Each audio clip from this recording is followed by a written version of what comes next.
Hello everyone, my name is Lisa and this is Crimes Under Investigation. Today I'm going to deep dive more into Sandrine Jourdan. Hello Daisy, how are you, love? Welcome. Nice to see you. Thank you for being here.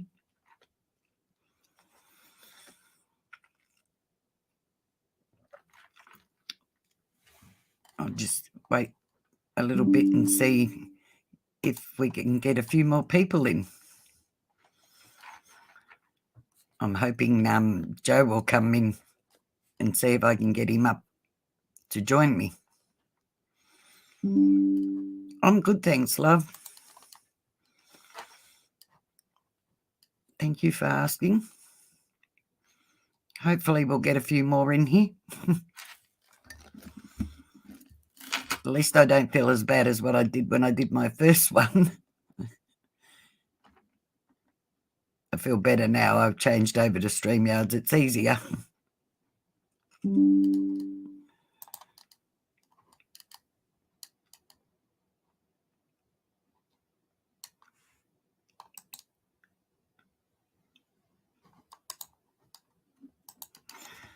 Hopefully. Hello, Yvonne. Good to see you. Welcome.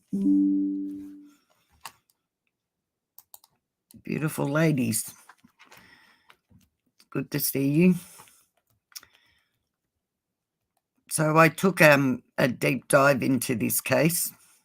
This case is rather fascinating the more you dive into it.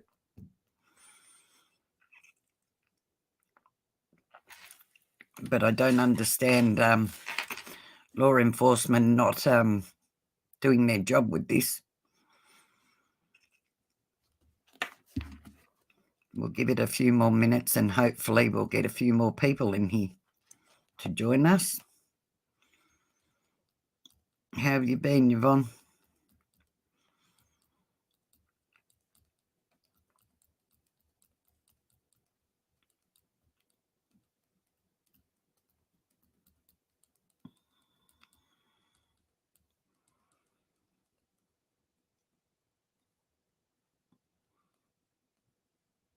Don't mind my dog spying out the window.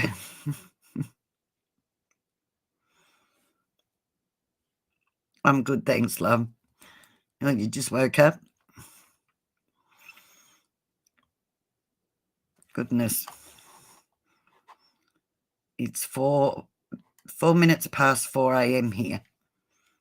What time is it where you are?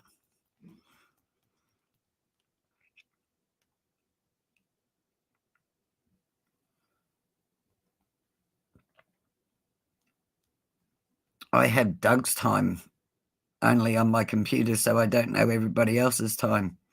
You need coffee? Well, you make yourself a coffee, love.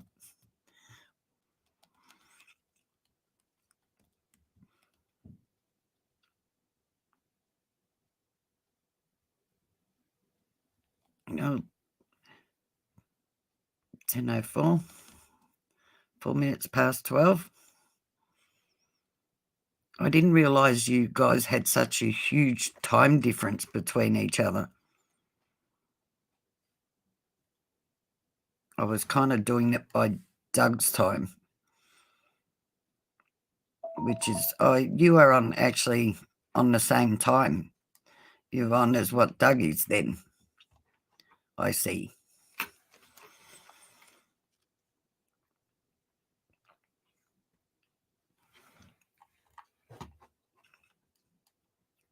Anyway, I will share my screen with you at the moment.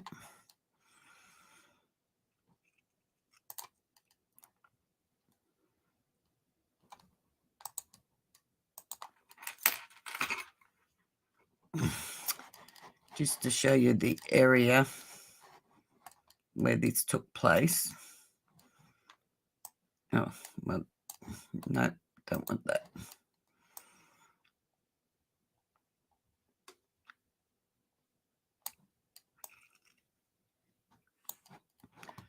So it was along this road here where she went missing from, which is a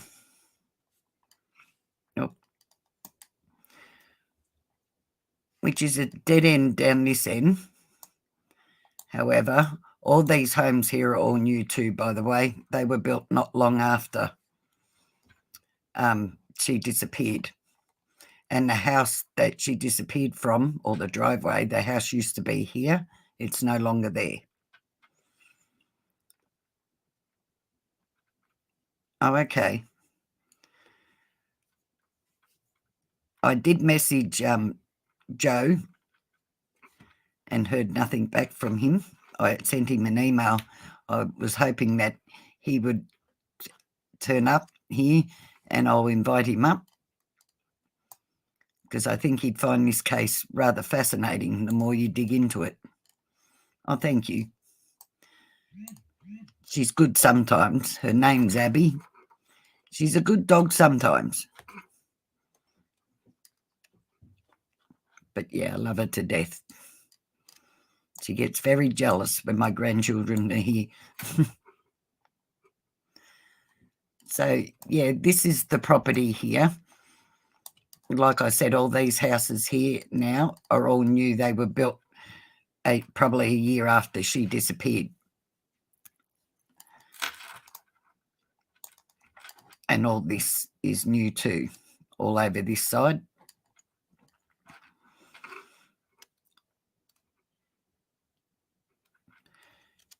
Welcome.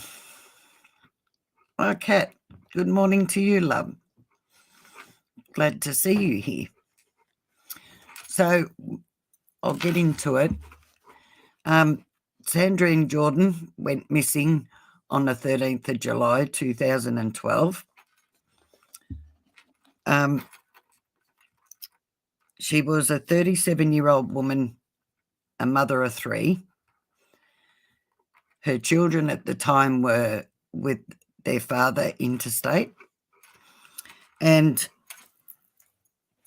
she went to visit her friend on this property here. If you can see my pointer here. She went to visit her friend, John, on this property at 12 o'clock. Her mother dropped her off there at 12 o'clock. And she left there, was walking down the driveway. He apparently raised the alarm because, 1, there was a jumper or her jacket sitting on the fence, and 2, because God, now I've lost the other reason. She was supposed to be being picked up by her friend, and he went to get in his car as she was walking down the driveway. By the time he got in his car and drove the car up the driveway, she wasn't there, nor did he see a car that she got into. But the things that the days before her going missing are really bizarre. It gets rather interesting.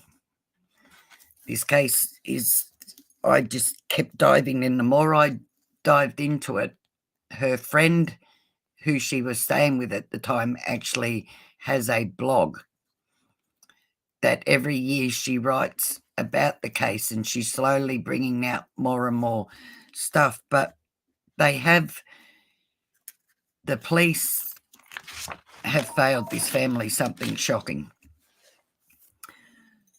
So a lot of this information I got from Sandrine's friend, who she was staying with. So these are her words, mostly. And her friend's name is Peter. And they met at a drumming camp in 2010 and become friends very quickly. They would catch up on phone calls, and they would see each other every year at this drumming camp. And except for 1 year, which was in the winter of June 2012. which is the month before she went missing. Early in July, Sandra asked Peter to pick her up due to the fact that where she was staying, the lady there become a bit of a problem with her, which she was staying in a small cabin in a caravan park. And the lady she was staying with went funny and decided that she was going to rescue Sandrine's children, who didn't need rescuing. They were with their father. Until Sandrine got back on her feet, and then they were going to share custody of the children. So the funny part is she left there because they weren't getting along, and her car broke down.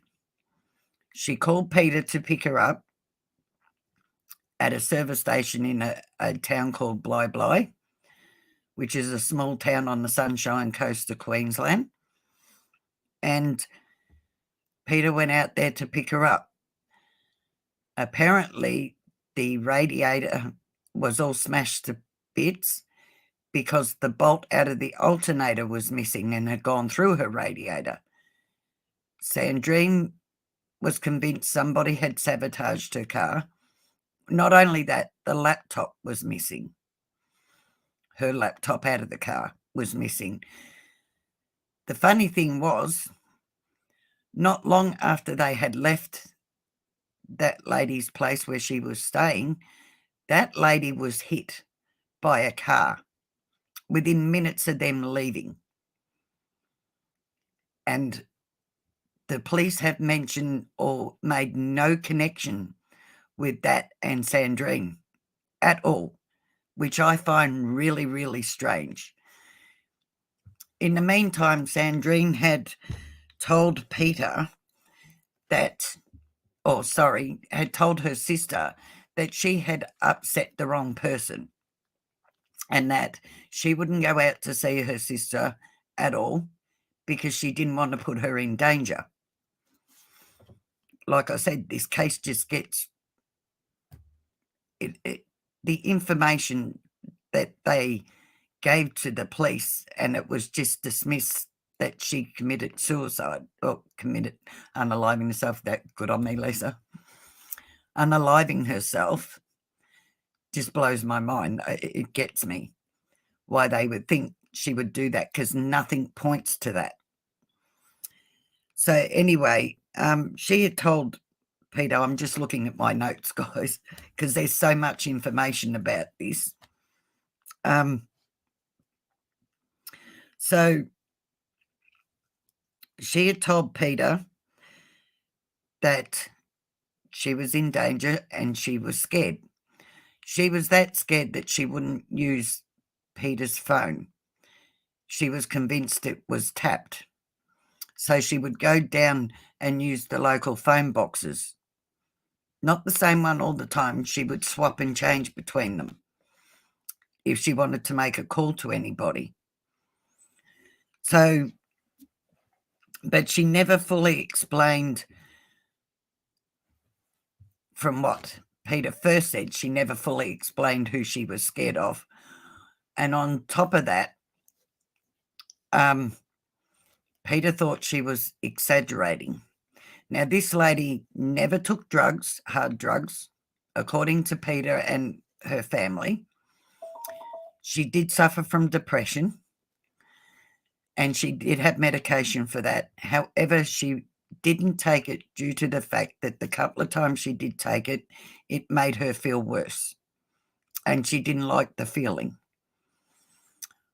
And she did have mental illness, but she managed to deal with that on her own. She smoked marijuana occasionally, not all the time, occasionally, and it would only be a puff here and a puff there, according to Peter. So, as she said, there was no hard drugs or anything involved in this lady's life.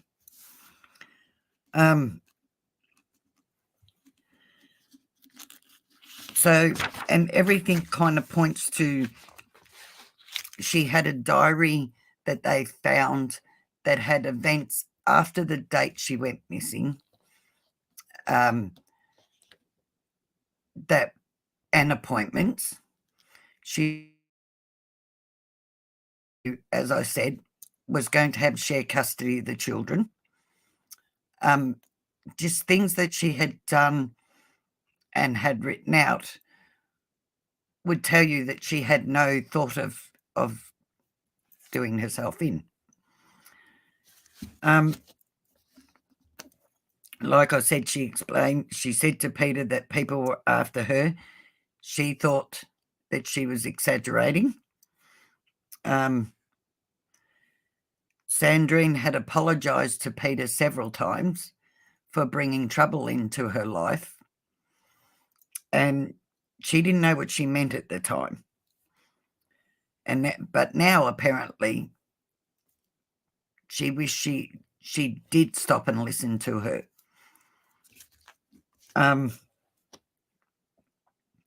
So the day she went missing, I'll tell you a couple of days beforehand. Sorry, I'll go to the couple of days beforehand. There were, like I said, her car, the laptop turned back up again. She had sent her sister an email that she sent to the wrong address, and her email accounts had been wiped off of the laptop, and Sandrine wasn't tech savvy, wouldn't know how to do it. According to her sister, according to everybody that knew her, she would carry a memory stick or USB stick around with her because she wasn't computer savvy or technically savvy.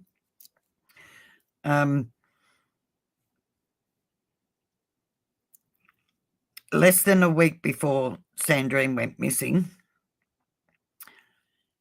Sandrine's and Peter's mutual friend, Bradley Ainsworth, his name is, had contacted Sandrine, and he was very angry.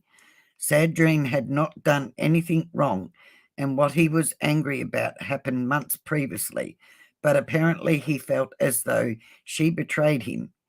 He made a very determined effort to make her squirm and worry about his feelings, and he was unaliving himself,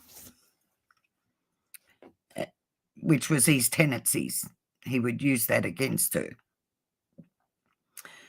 Sandrine called him back, or called him from Peter's house on Sunday the 8th of July. After the call, and after she was in good spirits and happy and relieved, truly believing that they had worked it out. But according to Peter, he was still very angry at Sandrine. And I found out that he believes that Sandrine had been talking to his girlfriend, Bradley's girlfriend, and he believed that that is why she left him, because Sandrine, he believes, was over there telling her stuff. Now, this guy is not the greatest of guys. He had taken videos of a sexual nature with a girlfriend without her knowledge, and when he was talking to Peter one day, asked if she wanted to sit and watch it with him. Peter knew his girlfriend and was friends with her, so she was outraged by that. I can understand that. But even after Sandrine went missing, this drumming camp that he goes to, he was asked to leave because he was sexually harassing other girls there. He would just grab them or make sexual advances towards them, try and lay down with them. Not the greatest of guys. So there are 3 people of interest in this case, and I'll show their faces for you.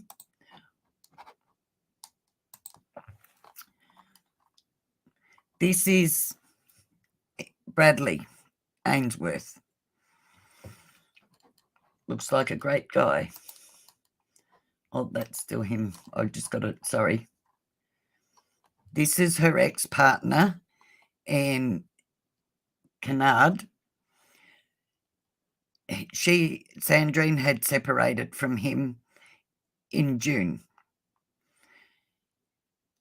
He lied about when they separated. He said they'd separated 3 months beforehand, and he had very little to do it when, in fact, it was just over a month that he had separated from her. So he said to the police. And he also claimed that he did not know Bradley. This is Bradley next to him. This photo was taken in 2011, over a year before Sandrine went missing. And this photo was taken at Peter's place on her birthday. So I don't know why they would say they didn't know each other.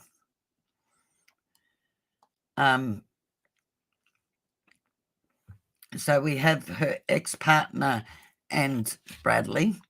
And then, of course, we have John Bogan, who she was going to see or visited that day when she walked down the driveway. However, he was, I might add, and I've got to say this, all these people of interest have been cleared. This Bradley had arrangements with Sandrine to go out to the drumming camp the day she went missing, that he was supposed to pick her up and take her out to there because they were putting on a birthday bash for him because it was his birthday, the 13th of July. Well, he turned up there at 5 to 12 midnight and had missed his whole birthday, never accounted for where he was, and he turned up without Sandrine, of course. So, yeah, and Ian was, Bradley was spoken to by the police and asked to go in there 4 to 5 times.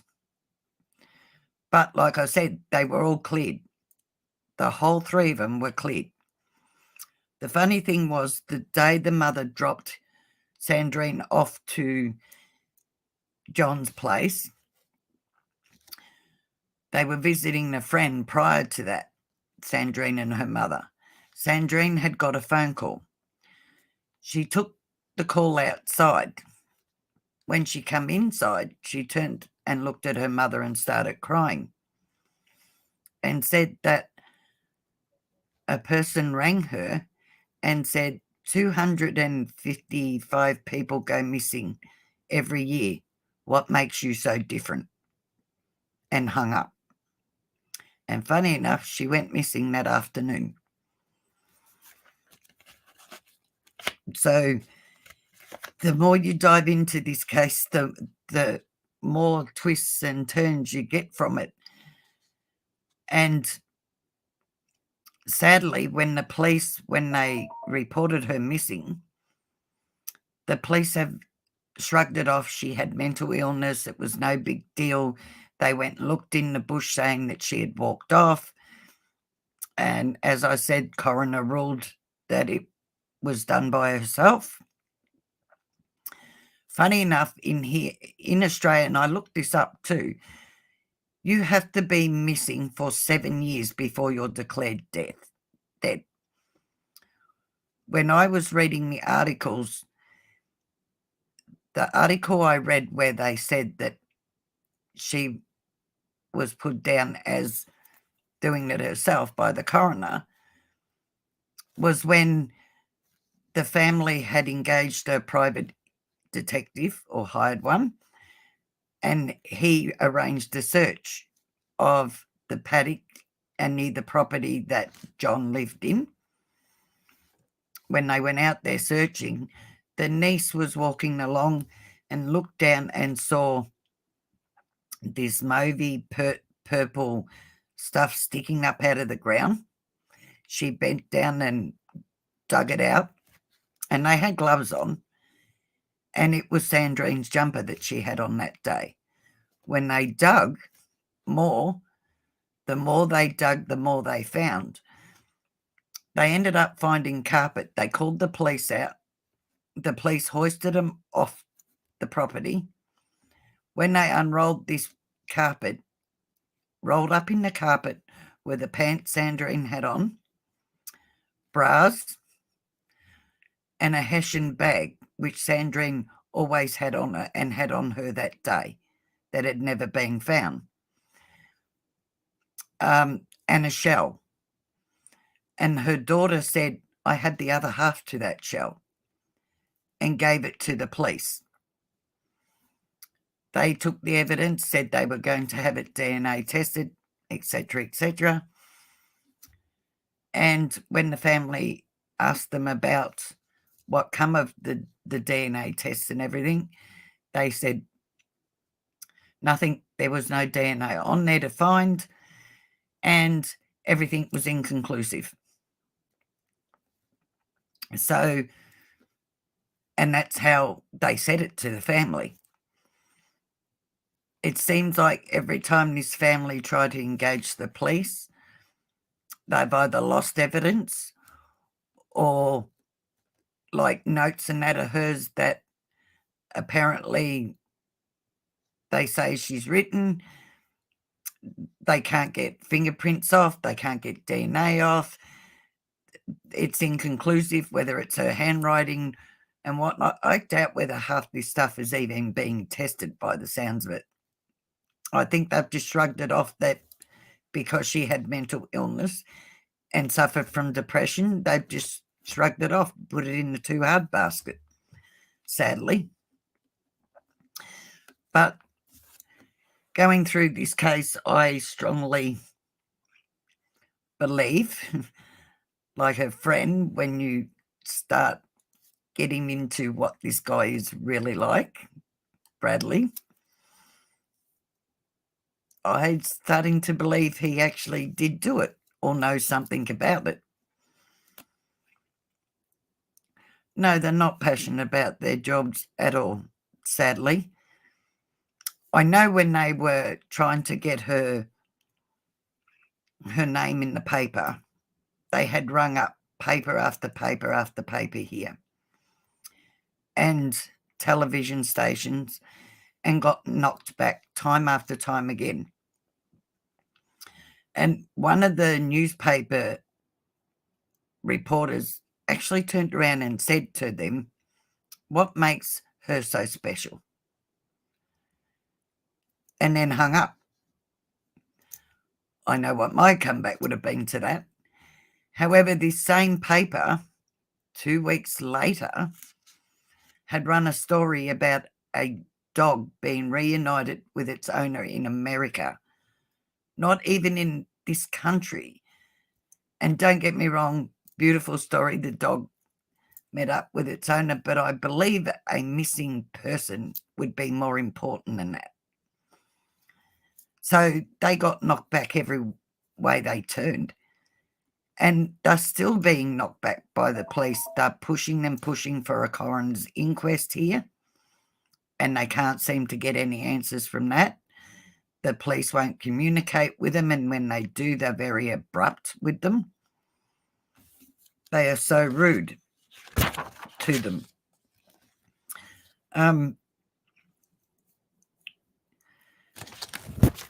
So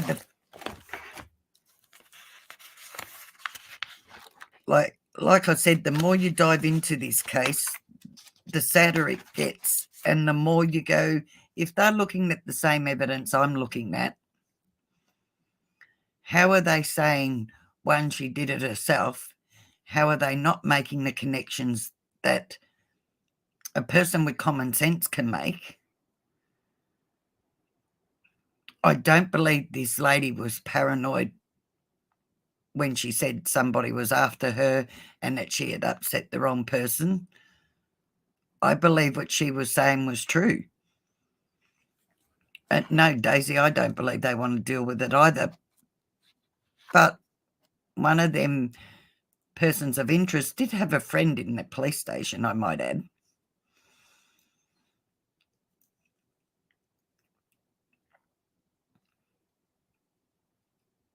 Yeah.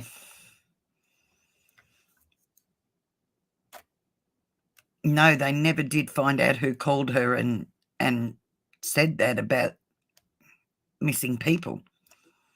Her mother didn't have a clue. She never told her who it was. And Miss Bradley, like I said, would really stress her out and upset her. He'd also made advances on her too, I might add. Oh, that was the other thing. Events that had happened that she had reported to the police, Sandrine, and they made statements about, suddenly disappeared. They didn't know where they were. They weren't on file. They couldn't find them. Actually, 2 reports. And the 2 reports concerned Bradley. So you got to wonder. Oh, and one of the policemen that took her friend's statement was moved out of the police station hundreds or 1,000 plus kilometres away to the top end of Australia. So it makes you wonder, which I wouldn't put it past them, that there's somebody high up in that station. It just gets a little more and more concerning. And I would still like to know how they ruled that when they have to wait 7 years. Just, I don't understand the no DNA. I don't understand that they didn't even get tracking dogs out to go from that property to see which way she went. Even when they so-called went looking in the bush for her, they didn't have tracker dogs with them. So, just gets me every time. And this is really consuming this case. Like I said, the more you look into it, the more twists and turns there are to it. So I'll give you the facts that are definite from the family and just from watching the police. Sandrine's case was not thoroughly investigated, even though she was saying she had upset the wrong person. Sandrine's family have been put through the ringer with the police. Her family had to hire a private investigator. The family, so it was her niece that found, like I said, her jumper and the carpet, which stressed her and really upset her. The family found the carpet and clothing, clues the police couldn't find because they did search his property. The PI did arrange the search on that property. Yeah, it does. In saying that, that's what they're meant to do, though. And they did search the property, apparently.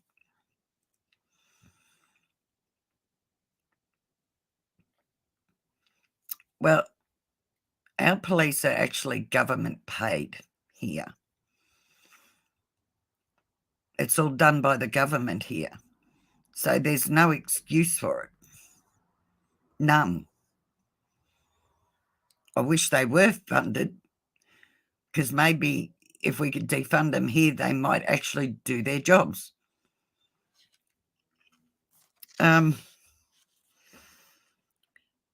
Police said there was no DNA after the family called the police and asked what happened with the clothing. They said inconclusive, and they can't prove. That was the other thing. They couldn't prove it was Sandrine's clothing. Yet Sandrine had an old Hessian bag that was also found with the clothing. And in saying that, they were given a description of what she was wearing 4 years prior to this stuff being found. How can they say that it's not her clothing and they can't prove it?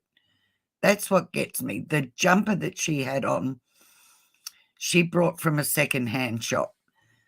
So the jumper wouldn't be a jumper that, quite a few hundred people are wearing now, or back then even. So I don't understand that either. I mean, I've seen court cases without bodies go through courts with clothing that had no DNA and that on it.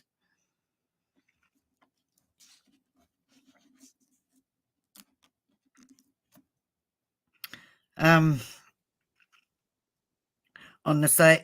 the day Sandrine went missing, she was wearing a jumper. Her sister said it was purple, blue woolly top she had brought from the Vinnie shop down the road. They found the threads there, but no, the police said they couldn't identify, which is what I just said. They reckon they couldn't identify that it was her stuff, which is, it just makes me angry. The more I get into this, the angrier I get. Now, Sandrine herself, like I said, was 37 and a mother of 3 children. Her family said Sandrine was spirited and active, a landscaper who loved the outdoors and meeting new people. That, to me, does not sound like somebody that just decided to take herself out. I don't.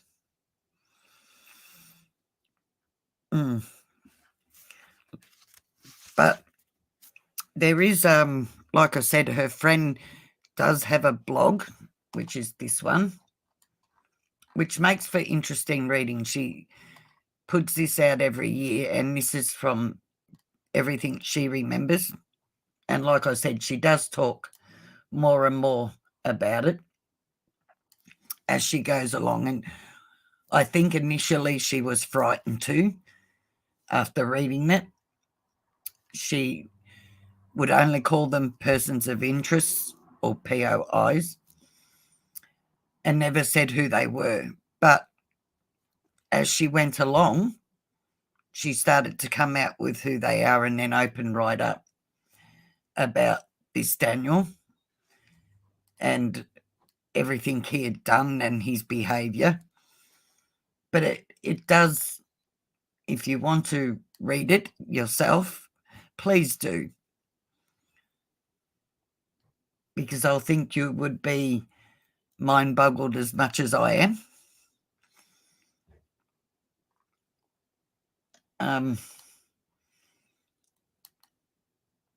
Let's see if I do that. Let's see how successful I am at doing this. Oh, I did it. There you go. Oh, I did it. And yes, I changed over to StreamYards. It's so much easier. Now I know why they all use it. It is sad, Daisy, this case. Like I said, the more I dug into it, the worse it just got. When you start seeing all the evidence and the things that, like I said, a person with common sense could put this together. But she also, oh yes, while I'm thinking about it, she also has a Facebook post, Missing Sandrine Jourdan, which I did write a post on there. The auntie worked on this Facebook. Sadly, the auntie has passed since then, since this was started, which was started a year after she went missing. But they do update it all the time. So, I mean, it's just the reposting of her missing and things that are going on with the family and whatnot. But you could go to that. But like I said, this Peter here was the friend she was last staying with. So it does make for interesting reading.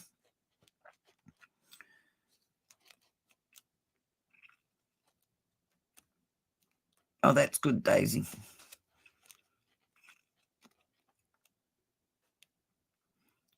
Like I said, it is an interesting case. And most of the information, like I said, did come from Peter. But I did look at other articles which backs her story up 100%. Oh, and that was the other thing. See, she went there that day when she had told Peter that she would be back on Wednesday and never turned up. So she went missing on the Friday and was going back to Peter's on the Wednesday. Doesn't sound like a person, like I said, that was going to do that at all. So there's something not right there. So hopefully you can all look into that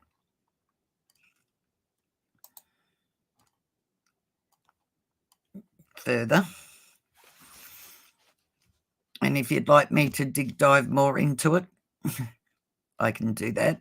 Or I can, I don't think there's much more to cover than what I've said.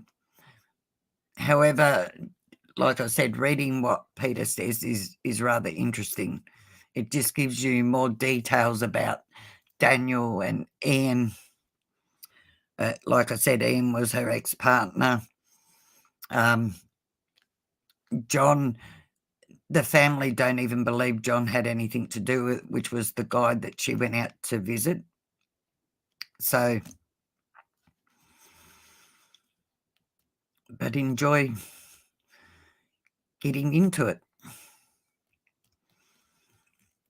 I think next time I will cover the case of William Terrell that went missing here, the little boy.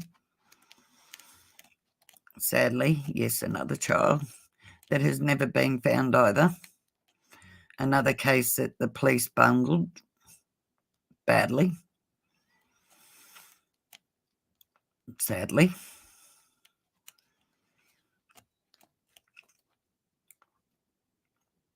So I hope that was better than the first one I did. I don't felt like I did her case an injustice the first time due to nerves and everything.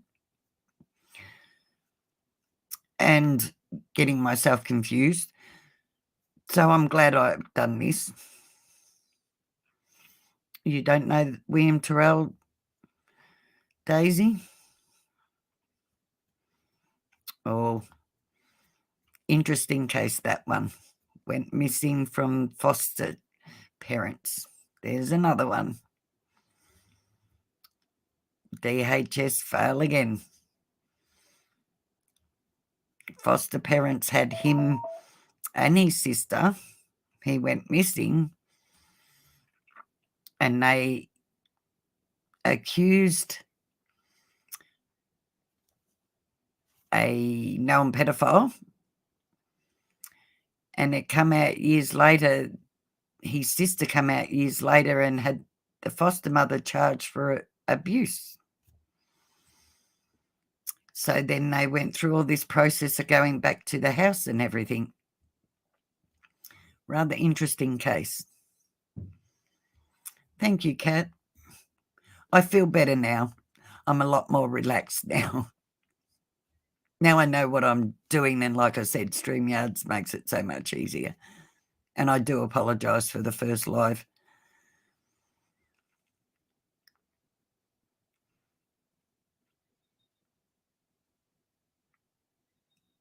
Yeah, it is sad, Daisy, that too much, too many children, too many people unanswered for, not accounted for, too many law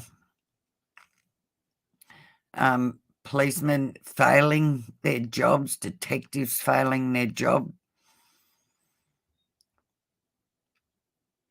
Like they have the right to say whether this person's worthy to be looked for or not worthy.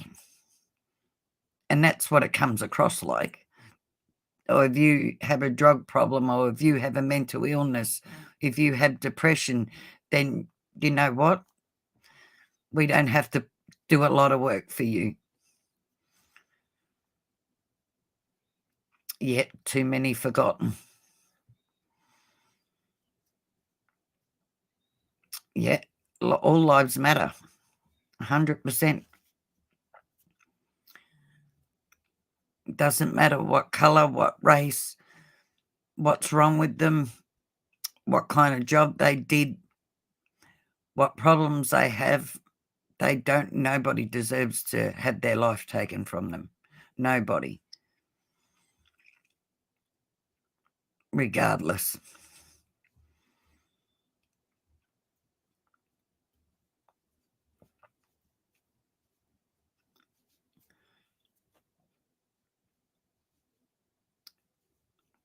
The children cases get to me more. But this one did affect me reading it the more I got into it.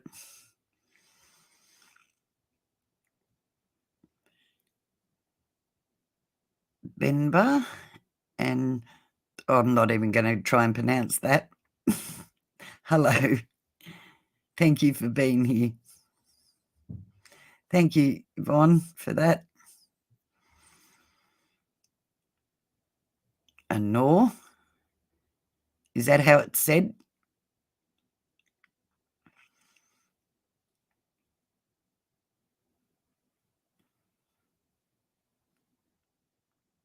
Anor. Anor, is that right?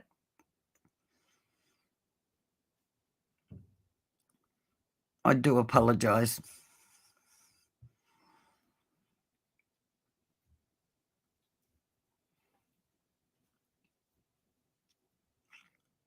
And Joe will probably get my thank you. I do apologise. Glad you're here.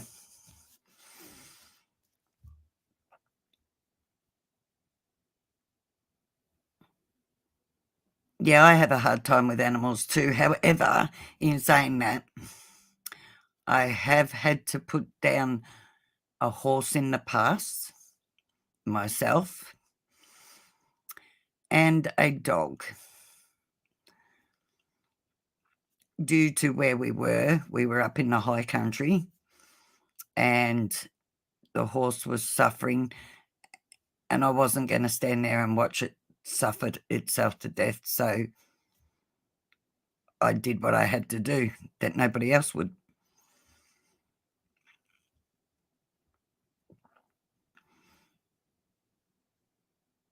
From where? Did I miss something, Daisy? From where? Where?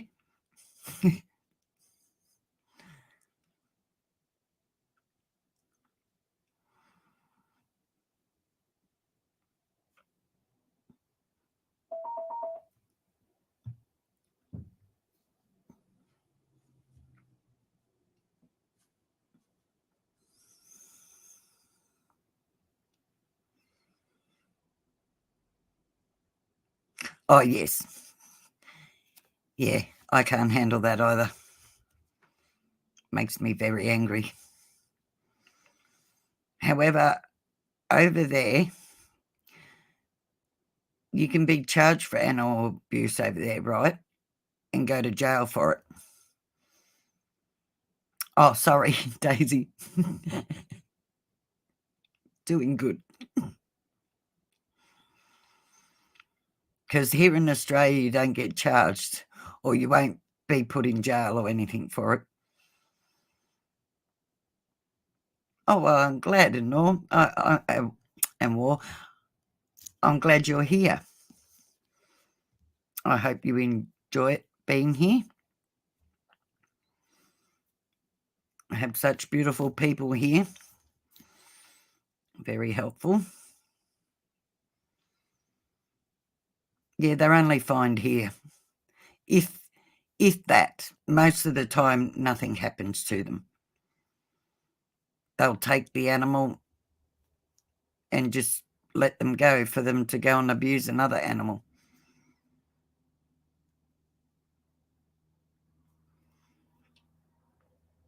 Oh, you too, Eva. I had the same problem. Different laws.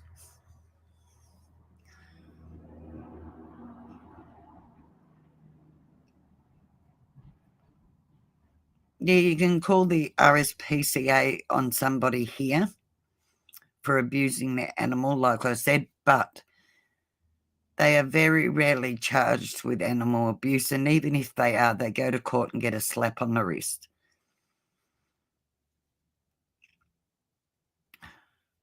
From France, lovely to have you.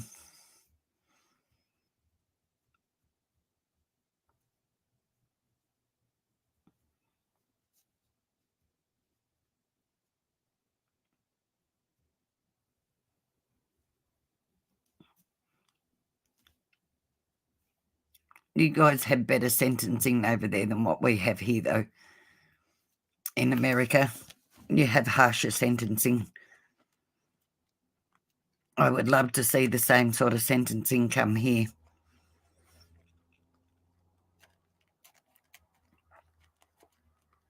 Trouble is, here they get a slap on the wrist, even for murder here.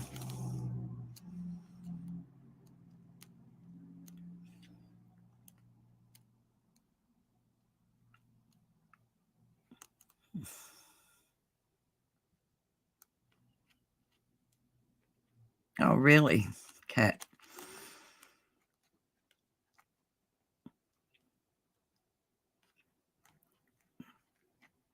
Why is it always people that are in the spotlight?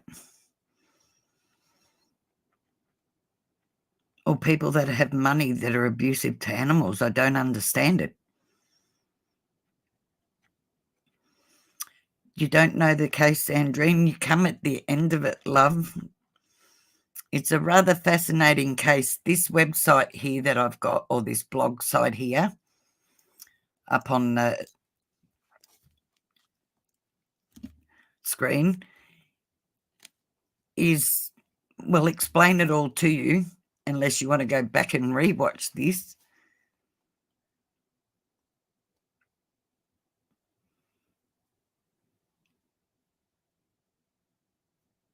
Yeah, they're the same here. Footballers think they're above it's all about money. Money talks, sadly. But it doesn't excuse you from being abusive to a defenseless animal.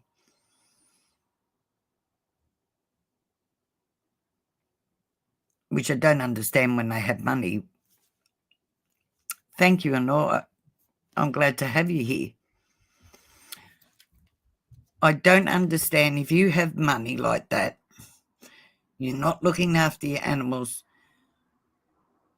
why not give them to somebody that will? Or somebody that will feed them for you? Or the rest of it? I don't understand it.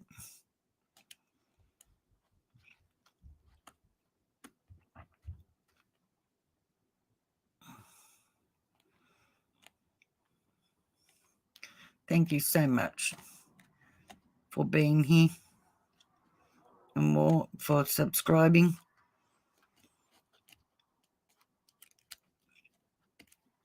Like I said, had the most loveliest people here in chat.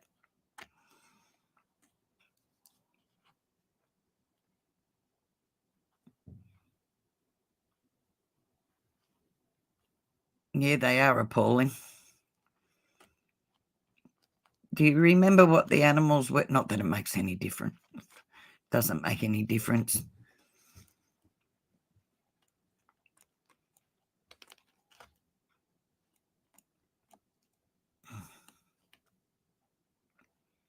That's like that show, Don't F with Cats. Trying to watch that. Thank you, Yvonne. I love you too, sweetheart. I love all you guys. You've all been so supportive and so helpful and so uplifting towards me. You're a great support system, all of you.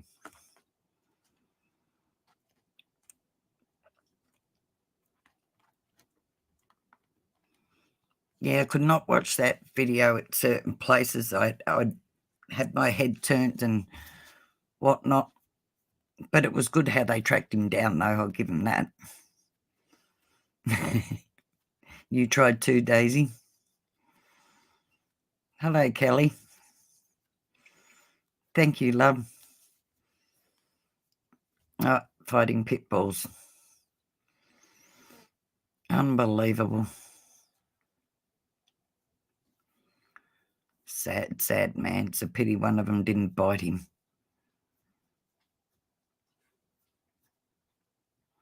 Thank you, Yvonne. That means so much.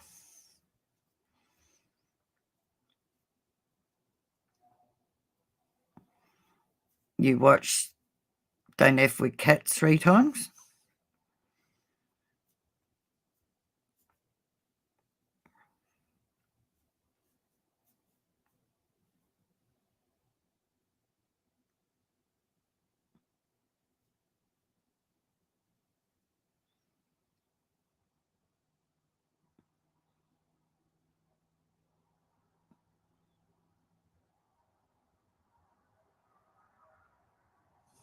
No, I'm the same, Daisy. You'd be surprised what I can watch. I can watch autopsies. I've been around a lot of death. Things like that don't bother me. I've been around a lot of car accidents and whatnot, but put a child in there or an animal and, yep, I'll hold it together while I'm dealing with it. But the minute I'm away from it, I fall apart.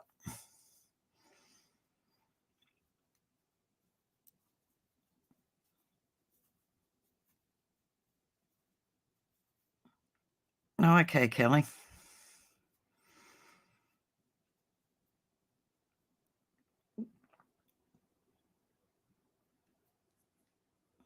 You freeze? Yeah, I seem to have a mind that thinks really well under pressure like that. I seem to be able to think clearer when I'm put under that kind of stress. It's afterwards, like I said.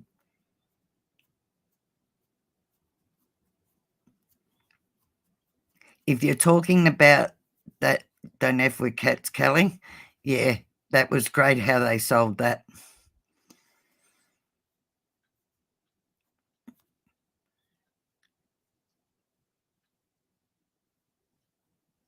Oh, did you, Daisy?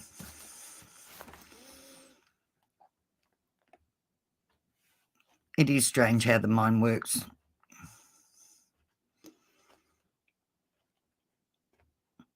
And it's strange when people say, oh, I'd never be able to deal with that. Unless you're put in that situation, you can't really say whether you would be able to deal with it or not deal with it. Because it's funny what you can deal with.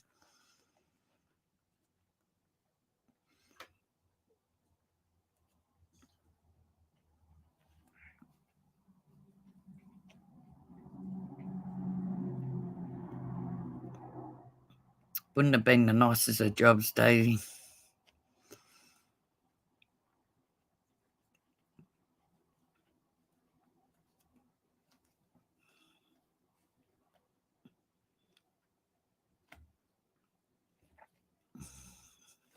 We all deal with more than what we give ourselves credit for.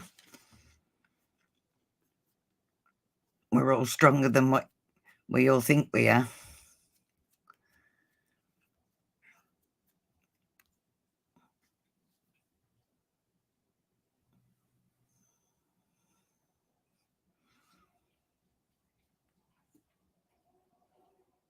Oh, good God. Wow.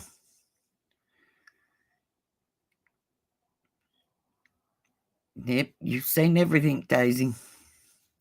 Unbelievable.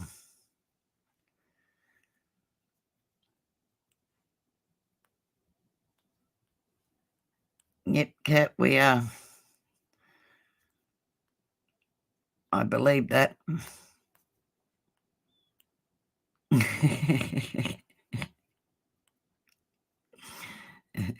Great minds think alike, Cat.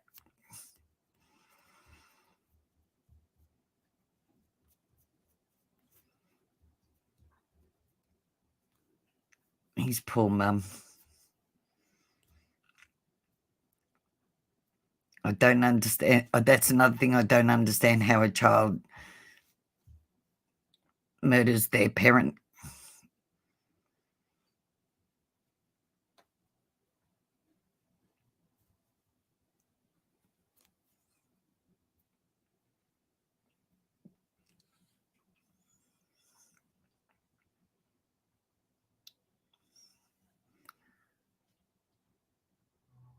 Oh, yuck.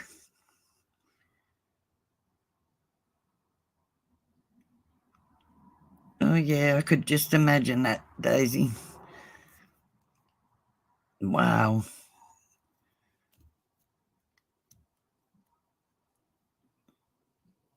That's really sad.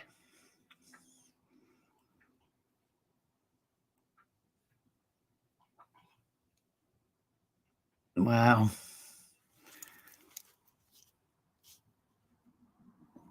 Could you imagine how desperate that man was to do that?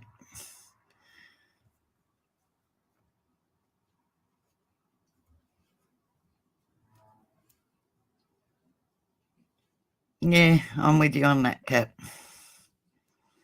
100%.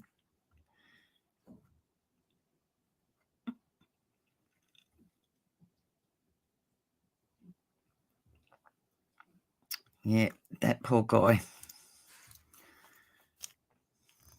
To feel that helpless. That's another thing I don't understand. Why people put down people that do that to themselves. I really don't understand that at all. It's not that hard to try and see if you can wrap your mind to feel that desperate and that alone and feel like you have nobody and there's no way out other than doing that to yourself. That's it's just really sad.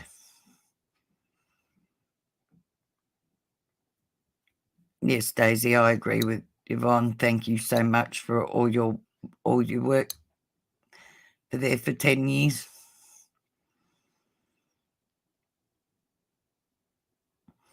It would be, very much so. And that's another thing, Daisy, the dispatch workers and that get forgotten about a lot, don't they? Even the towing industry gets forgotten about a lot where it comes to car accidents and stuff like that. Yeah, Kelly, they can't see another way out.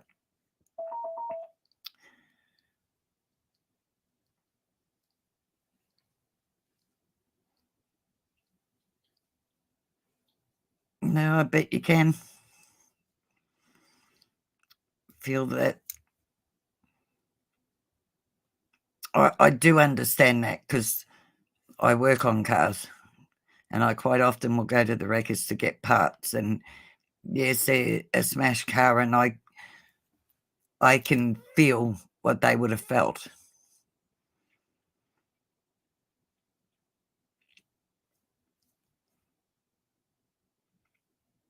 Well, I'll rephrase that. I could imagine what they felt.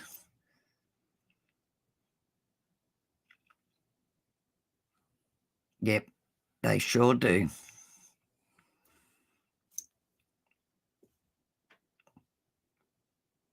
And drivers don't bother to slow down for them or move away from them. They do the same here.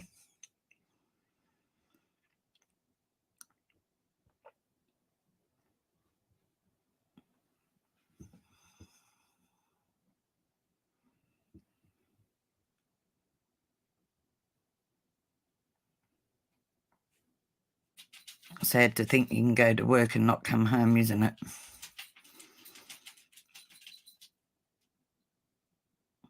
Thanks for coming, Kelly. Have a good day, love. I really appreciate you being here. Bye, hun.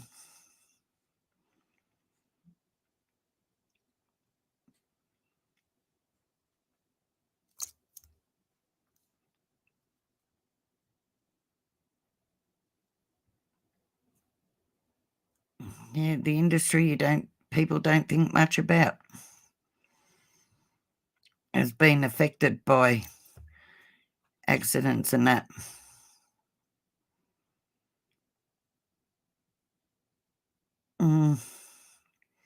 I don't blame them. Not worth losing your life over.